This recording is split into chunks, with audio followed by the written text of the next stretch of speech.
Alrighty, time for some reconstruction. Me and my little man here. Now everybody's saying the car blew up, the car did this, the car did that. The car did not blow up.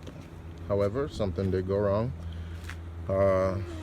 After that last video I posted of the 40 and the 60 roll, the next morning the car actually started pretty weak. For those who know about cars, you know what a motor that lost compression, you know what it sounds like. However, the car still drove, still started and everything. It started to smoke though, and you know, I figured it was the turbo. So I took everything apart. Well, let's back up a little bit. On the dyno, car made 430 on 12 pounds. My main relay, my main fuel relay, I've always had an issue with it, and I always had it kind of zip tied, you know, in a corner to where, you know, it just works. Now, unfortunately, on the dyno, on the last pull, you know, it started to act up a little bit. So, you know, we took it out. I plugged another one in. It kept going on and off, on and off. I took it out, cleaned the contacts, and I plugged it in. We got it to work. And Fred from Durf Tuning, you know, he did a pull and he realized the fuel map changed. So he got off of it. You know, he told me, yo, fuel map changed, yada, yada, yada. We plugged it out. We somehow got my old one, you know, to give us another pass. And on that pass, the car was fine. It made 430, it was good. Now, after he was done, the car wouldn't start back. Fuel relay wouldn't click back on. So I actually had to call for another one. Because the person that I was with, they actually, you know, they obviously needed it to get home, so I needed an extra one. So I called, got one, plugged it in, car was fine. Now, what I don't know is if the new one, the fuel map had changed. Fred had at this point left the dyno. I drove the car, it did feel fine, but if you notice in the video, every time I shift, it sounded like, I guess it was a breakup, but it really wasn't. It just, the car was, I looked at my wideband, it was actually dumping fuel to what I saw. But it was every time I'd shift. So, I mean, I think that had something to do with, you know, whatever went wrong. But we're gonna take the head off and we're gonna see what happened. Now, when I brought the turbo in, the first thing they said to me was, you know, is your motor fucked up? And I was like, yeah, I think so. Something actually did go wrong. And they advised me that, you know, the oil that's coming out of the back housing is actually not supposed to happen. You're not supposed to get oil out the back housing through the exhaust side at all. So, you know, I told them to go rebuild it anyways, because it did have a little shaft play. So it had me thinking, you know, damn, my head's leaking. So I came back, I took the manifold off. I looked in here, and there's no oil.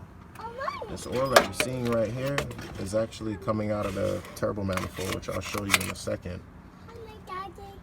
And you see it right here as well. That went on the back of the turbo. And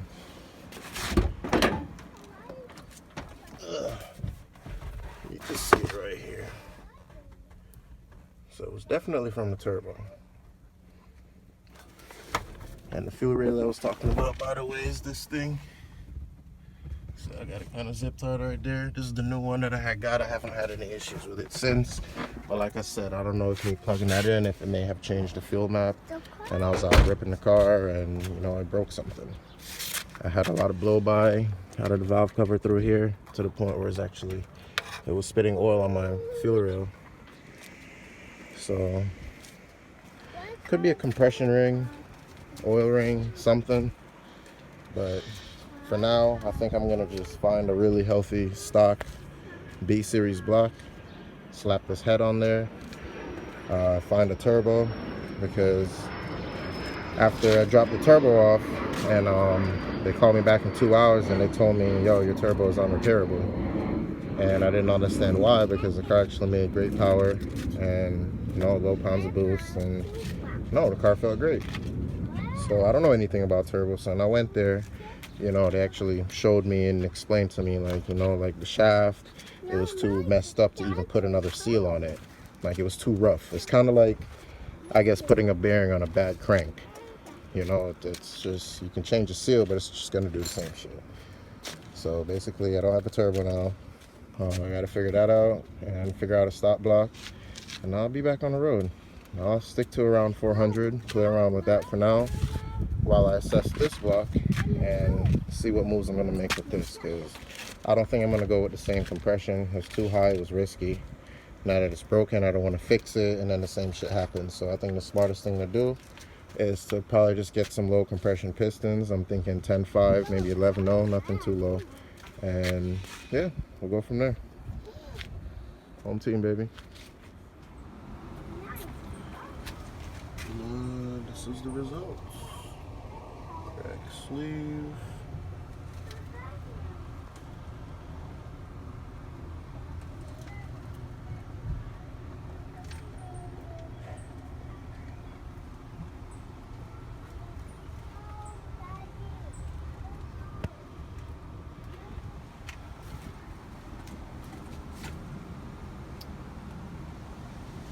So yeah, that was the issue. Cracked all 4 sleeves. When I got this motor, I was actually told it was sleeved. It was a sleeve block. So even though, you know, the compression was so high, you know, 12.5 to 1, I decided to chance it by throwing it on boost.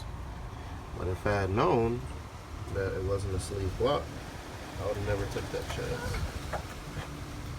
So yeah, shit happens. All 4 of them shit's cracked.